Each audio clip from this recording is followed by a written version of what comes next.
최소화해야 할 것. 그럼 아이가 우리에게 불안감을 주거나 부적절하게 행동할 때 우리는 어떻게 해야 할까? 인정할 수 없는 아이의 행동을 보고 이 사실을 아이에게 알리고자 할 때라도 우리는 넓은 시야를 가지고 대응해야 한다. 특히 아이에게 자신이 사랑받고 있으며 사랑받을 수 있다는 확신을 주는 일이 중요하다.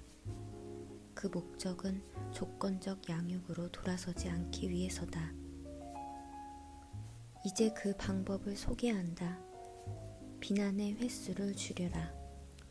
말을 조심해서 하고 수많은 반대의 말을 참아라. 아이에게 빈번히 부정적으로 반응하는 것은 생산적이지 못하다.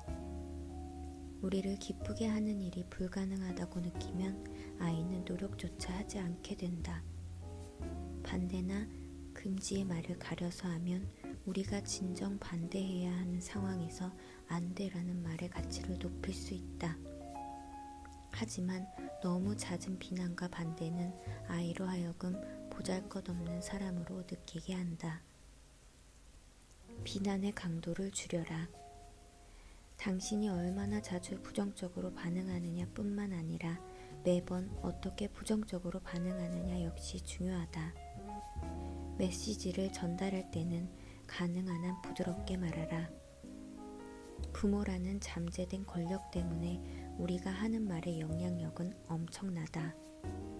따라서 사소한 감정이라도 큰 반향을 불러일으킬 수 있다. 아이는 우리 말에 집중하지 않는 듯해도 우리의 부정적인 반응은 잘 받아들인다. 그리고 이런 반응에 크게 상처받는다. 결국 우리 방식이 강압적이지 않을 때 우리는 아이에게 더 긍정적인 영향을 줄 수 있다. 당신이 하는 말뿐 아니라 몸짓이나 표정, 목소리 톤까지도 신경 써라. 그렇지 않으면 이런 행동 모두가 당신의 의도와는 달리 더 많은 반감과 더 적은 조건 없는 사랑을 전달할 수 있다. 비난의 대안을 찾아라. 말하자면 목소리 낮추기, 이야기 주제 바꾸기 등이 있다. 아이가 부주의하거나 위험하고 불쾌한 행동을 한다면 이런 상황을 가르칠 하나의 기회로 삼아라. 너 대체 왜 그러니? 방금 그러지 말라고 했잖아. 그렇게 행동해서 너에게 정말 실망했어. 이렇게 말하는 대신 아이가 자신의 행동으로 인해 다른 사람의 감정이 얼마나 다칠 수 있는지 혹은 다른 사람이 얼마나 힘들어하는지를 알도록 도와라. 반드시 부정적인 평가를 할 필요는 없다. 단지 당신이 본대로만 말하라. 네가 그렇게 말하니까 네 친구가 슬퍼하는 것 같던데? 그리고 질문을 던져라. 다음에 또 기분이 나쁠 때 친구한테 화풀이하는 대신 할 수 있는 일이 뭐라고 생각하니?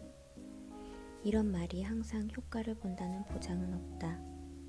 하지만 아이가 더욱 합리적으로 행동할 기회는 충분히 준다.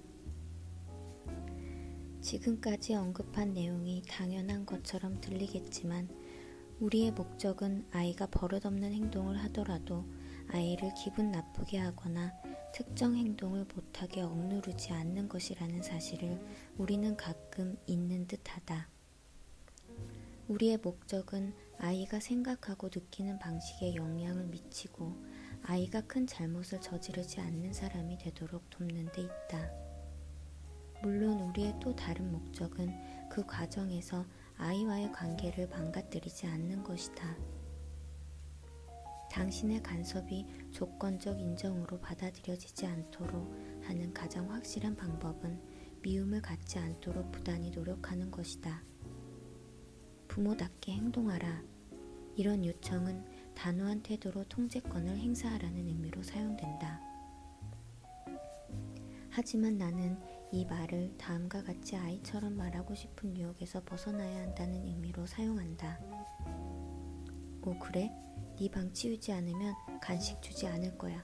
마음대로 해. 사실 많은 교육서가 이런 행동에 힘을 실어준다. 물론 오, 그래? 라는 말과 마음대로 해 라는 부분은 빼지만 말이다. 한 번만 생각해보면 이런 반응이 실제로는 얼마나 도움이 되지 않는지 분명히 알 수 있다. 하루는 내 2살 된 아들이 6살 된 누나가 장난감을 다 가지고 놀 때까지 기다리다 지친 적이 있다. 아들은 딸아이의 장난감을 뺏으려 했고 딸아이는 화를 내며 저항했다. 딸아이는 동생을 멀찌감치 밀어내고 다시 장난감을 손에 넣은 후 말했다. 장난감을 뺏으려고 했으니까 다시는 내 장난감을 주지 않을 거야. 딸아이는 동생에게 단단히 교훈을 줄 생각으로 동생이 잘못했기 때문에 장난감을 가지고 놀지 못하는 벌을 받아야 한다고 말하고 있었다. 문제는 여기에 있다. 우리 역시 6살 난 아이처럼 행동하기를 바라는가?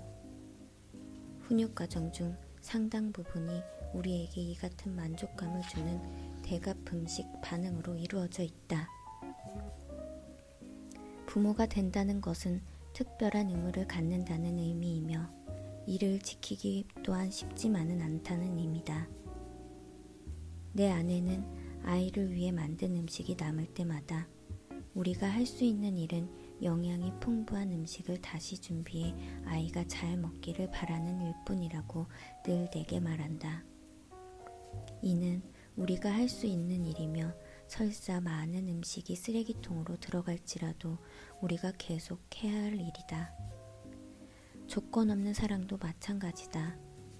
당신의 노력이 진가를 발휘하지 못하거나 보답이 없어 보일지라도 당신은 계속 최선을 다해야 한다.